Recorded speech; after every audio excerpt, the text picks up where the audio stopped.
You begin with an assumption that feels too obvious to question. There is presence here, and you believe it belongs to you. You assume awareness stands on one side, while the world stands on another. This division feels natural. It feels built into experience itself. Yet the moment you slow down and examine it, the certainty weakens. Where exactly does this division occur? Is presence actually split, or is the idea of separation something added afterward by thought? Ibn Arabi confronted this question directly. He did not ask how to unite what is divided. He asked whether division ever truly occurred. If presence is already complete, already here, what exactly is being separated, and by whom? You notice how quickly thinking organizes experience into pairs. There is me and what I experience. There is the one who knows and the thing that is known. This structure is so familiar that it rarely feels like an assumption. It feels like a fact. Yet no one remembers choosing it. You inherited it. Language reinforces it. Education assumes it. Everyday reasoning depends on it. Still, familiarity does not equal truth. When you look closely, the division appears as a conclusion, not as evidence. You assume a subject first, then place the world in front of it. Knowing seems to belong to one side, while everything known occupies the other. But this structure quietly repeats itself without proof. You never actually observe the split itself. You only observe thoughts, sensations, and ideas appearing. The idea of two is added afterward as an explanation. If division is assumed before it is examined, can it ever be confirmed? Or is it merely repeated until it feels unquestionable? Ibn Arabi approached this problem without rejecting the world of differences. He did not deny multiplicity. He denied the necessity of separation. For him, the mistake was subtle but decisive. Difference does not require independence. Variety does not require division. He asked whether the knower truly stands apart from knowing, or whether this distinction is a mental habit rather than a structural fact. In his view, separation is never encountered directly. It is inferred. You assume that because there are many forms, there must be many independent realities. Yet this conclusion does not follow logically. Forms can differ while sharing the same ground. Ibn Arabi examined whether presence itself is ever split into parts, or whether parts appear within an undivided presence. This inquiry is not mystical in the emotional sense. It is analytical. If separation cannot be demonstrated without first assuming it, then the argument collapses. A conclusion cannot be used as its own evidence. If presence is called two only because thought divides it, then the division belongs to thought, not to presence itself. What then? Justifies calling reality divided at all? You turn your attention to knowing itself. Thoughts are known. Decisions are known. Even a sense of I am thinking is known. Yet, when you try to locate the knower, the search becomes unclear. Every candidate you point to is already something observed. The mind is known. Memory is known. Identity is known. None of these explain knowing. This raises an uncomfortable possibility. Knowing may not belong to an owner. It may not originate from a central subject.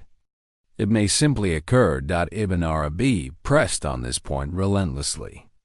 He asked whether the knower exists as an independent entity, or whether it is an idea constructed after knowing has already taken place. If knowing happens without revealing a separate knower, then the subject-object split weakens.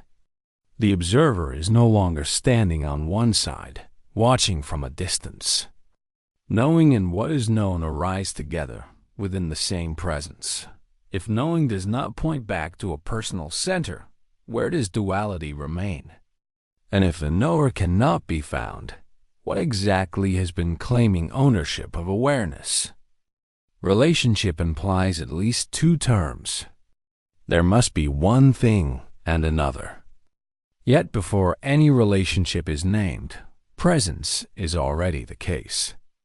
You do not first establish a subject and then add awareness. Awareness is already here before any distinction is drawn.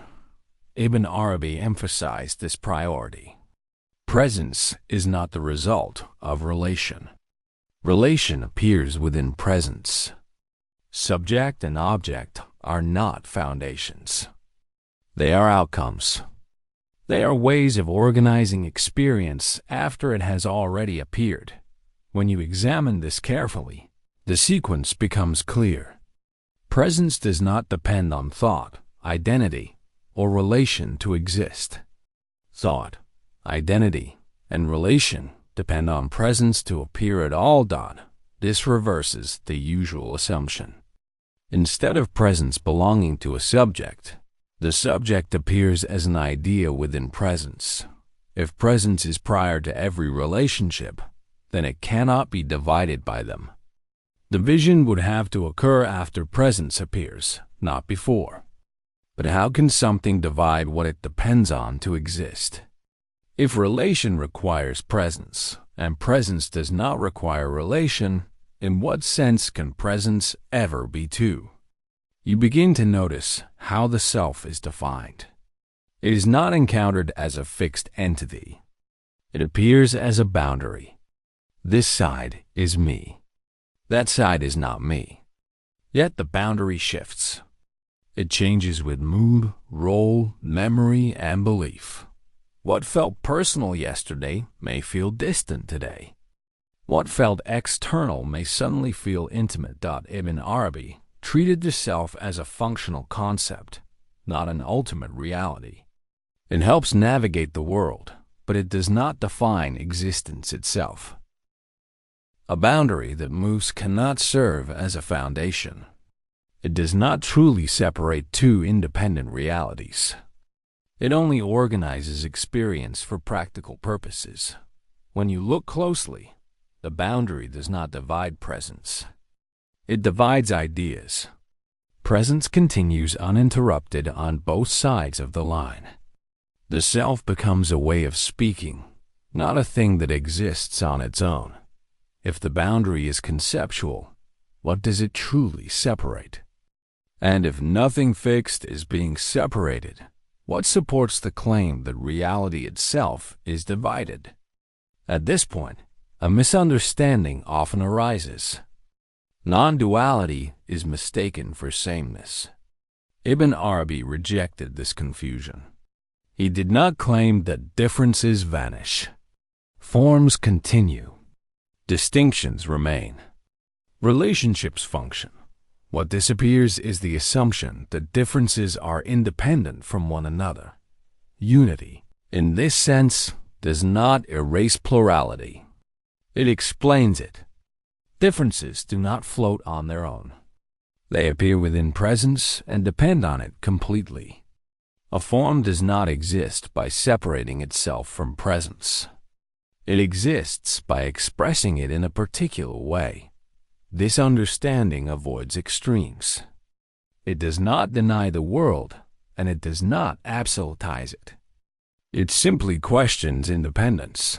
If every difference requires presence to appear, then difference cannot stand apart from presence as a separate reality. Unity is not imposed.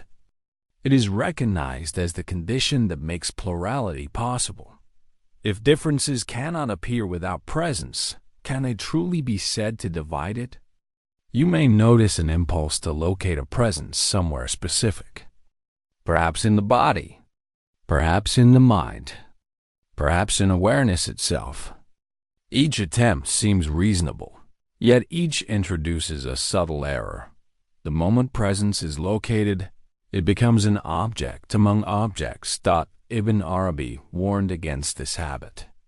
Presence is not something you observe from the outside. It is what allows observation to occur at all. When you try to point to it, you turn it into something secondary.